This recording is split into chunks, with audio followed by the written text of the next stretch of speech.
You know, Stu, I've been thinking, now hear me out on this theory. I'm thinking that maybe Americans, now this has never been said before that I know of. Do you think Americans just have an unusual fear, a heightened unusual fear of tiki torches? Hear me out. This is a theory I've never heard before. Right, I know. It's a first here. Hear me out. When you have a gathering of Nazis and they're screaming death to the Jews, okay? Jews will not replace us, I believe was the big chant that day. Okay, yeah, okay. So you have the tiki torches, we freak out. But when you have the Palestinians say kill all the Jews and nobody freaks out, they don't have tiki torches. That's it. See? That's an interesting difference. It might just be, I don't know, because I've always thought of tiki torches as something that you brought, you know, like your parents would have had around a pool for a luau or something. Right. You know, they got like, hey, we got a fresh pineapple. Let's have a luau. And so they have a luau around the pool. I would like to do an experiment at your house, Stu.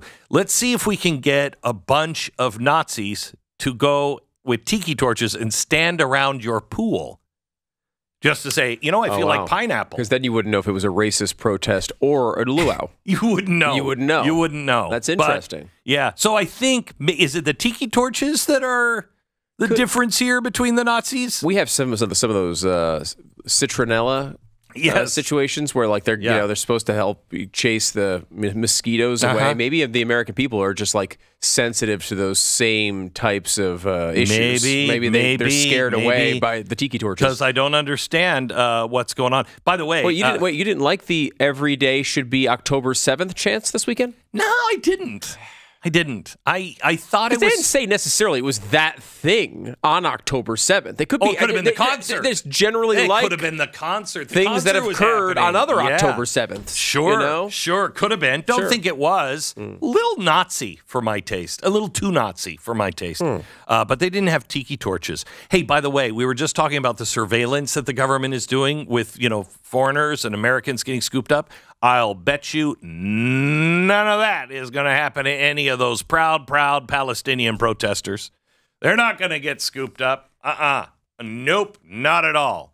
By the way, I find it fascinating that the UN, the United Nations, the Division for Palestinian Rights, NGO Action News, reportedly has given an update on the civil society organizations concerning the Palestinian issues.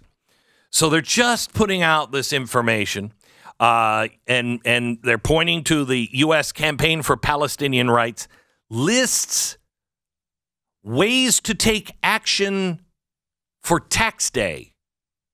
So the United Nations put out a little flyer there, just, you know, Palestinian rights, and put together a little helpful list if you wanted to take action. Let me just show you what was in this.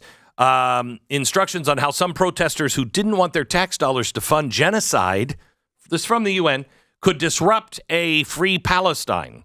Second item on the list pointed to a user hyperlink for protesters who wanted to engage in a coordinated multi-city economic blockade to free Palestine. You know what's not under investigation by our FBI?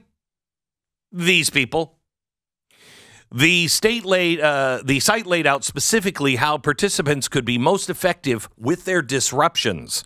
The proposal states that in each city, quote, we'll identify and blockade major choke points on the economy, focusing on points of production and circulation with the aim of causing the most economic impact, as the port shutdowns did in recent months in Oakland, California, and Melbourne, Australia, just a few examples. So this is really great. There's this need, quoting, for a shift from symbolic actions to those that cause pain to the economy. Still quoting, as Yemen is bombed to secure global trade and billions of dollars are sent to the Zionist war machine, we must recognize that the global economy is complicit in genocide, and together we'll coordinate to disrupt and blockade economic logistical hubs and the flow of capital. So I think this is great. Hey, Justice Department, nothing to see. Well, I don't need to say this to you. You know, nothing to see there. Nothing to see there whatsoever. By the way, a new document also has been given to a investigative journalist up in Canada. We saw the breakdown of society there. We just told you about the UN. This is another one. This is an underground manual created by Palestinian Action. It's a network of groups that use what they call direct action against individuals and organizations who are believed to support Israel. The manual, this is another manual, urges the cells to pick your target, anyone who enables and profits from the Israeli weapons industry. Palestinian Action then calls on cell members to prepare for action and do what it refers to as recce, R-E-C-C-E, recce. Reconnaissance, is that what you mean? Even advising borrowing someone's dog for a walk to avoid looking suspicious. Well, you don't want to look suspicious, Glenn. Right. Can I borrow your dog for a walk?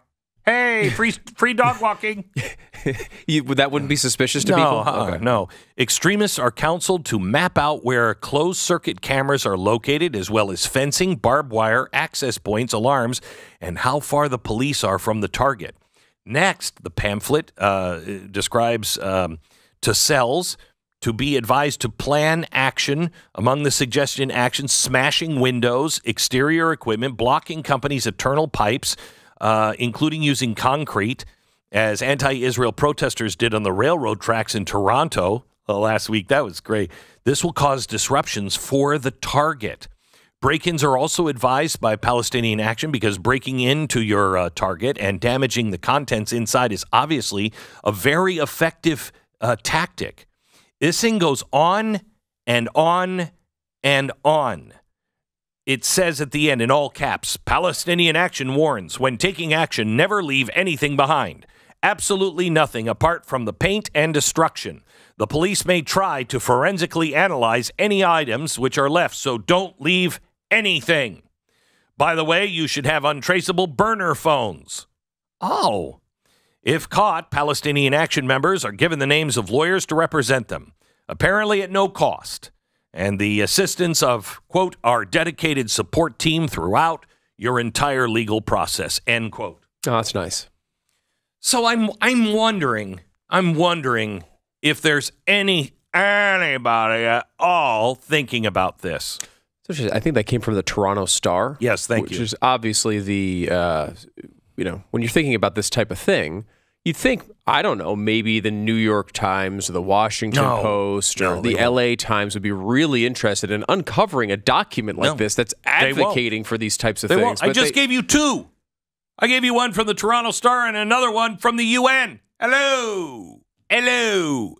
Nobody's interested in this. So please don't talk to me about, oh my gosh, United States is in such danger. Yes, when you close the border and make sure that we don't have, 500,000 people coming in every 90 days, you let me know. Then I'll take you seriously. When you start investigating people that are organizing, paying for, and encouraging these kinds of Nazi rallies, once you start calling them Nazi rallies, I'll take you seriously. Otherwise, I think you're actually part of the problem. And here, I want you to listen what British police said to this Jewish man. It's Saturday, the Sabbath. He's coming back. He does this every Saturday. He walks. And here's what the British police said to him because there was Palestinians around. If I can ask you to stay there, please. Thank you very much. He's trying to... I don't want to stay here. I want to leave, says the Jewish man. When the crowd is gone... When the crowd is gone, you can go. I'll escort you. I'm going to walk. No, sir. No, sir, you're not. I don't want you antagonizing anyone. I just want to walk across the street, and at the moment, sir, you're quite openly Jewish.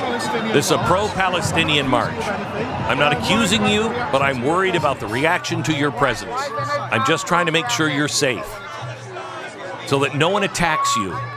That's all.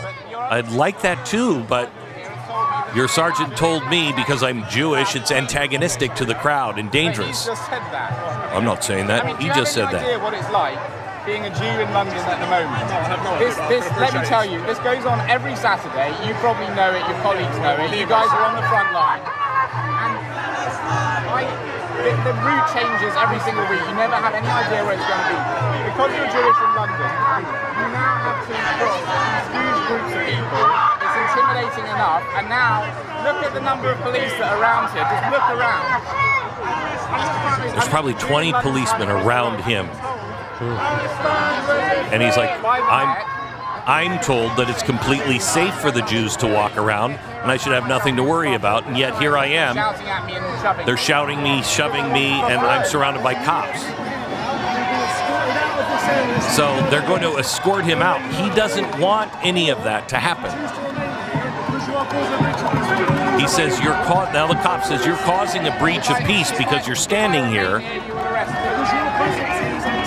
Your presence here is antagonizing a large group of people, so we're going to arrest you because your presence is antagonizing them. Huh? Now, they didn't do anything to the people that were surrounding him, calling him vermin, calling for the death of Jews. They did nothing. But he's the problem.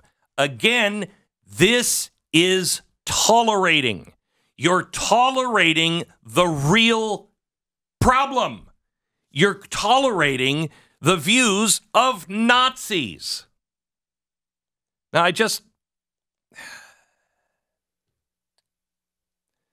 I'm not going to have time here, but tomorrow I'm going to go through the history of Columbia University. You know, Columbia University, they were welcoming Nazis in. They had a cap on how many Jews we could have in the college. They have a history of this. Does anybody really care? America, it is so easy to know if you're on the right side of history right now. You do not want to tell your grandchildren or your great-grandchildren, yeah, your grandma and I did nothing. When this all came down, we were just too afraid to say anything. You know, my job was really important. Yeah, I get that, Grandpa, but look what that led to, your silence.